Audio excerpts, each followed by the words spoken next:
gabdhaha la gudaa anigana aan ka hadlaa rabaa mashma keenana Soomaali isku sheegay laakiin ana Soomaali ku sheegi rabaa wiil Soomaali oo jaamacad isla dhiganay ayaa sheeka bari ii sheegay waxaas dhahay gabadhaas aabaheed dhahay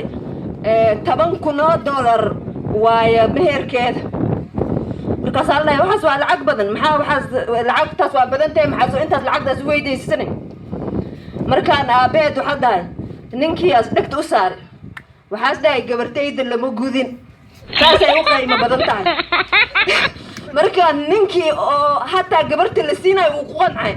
waxaas iri hadaas gabartiinaas gudin anina $10,000 ayaan ku qanacsanay marka taas gabartaasna Soomaaliya heed reer baadiinimada iska dhaafo quraanka way ku taalaa wiil in la gudo laakiin gabar in la gudo kuma taash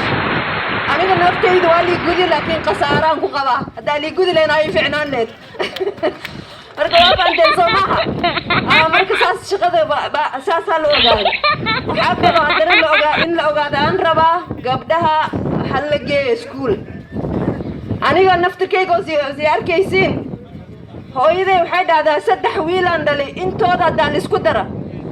faqadii farxii ii qabatay wiil iyo ma qabanin markii ay saas dhaysan maanta maaha anigoo shaqo kala haya markii aan hadda aan xilbaan ahay maaha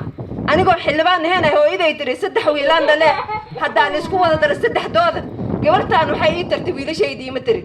marka gabdhaha iskuulada hal geeyo faa'iido badan ah ku jirto okay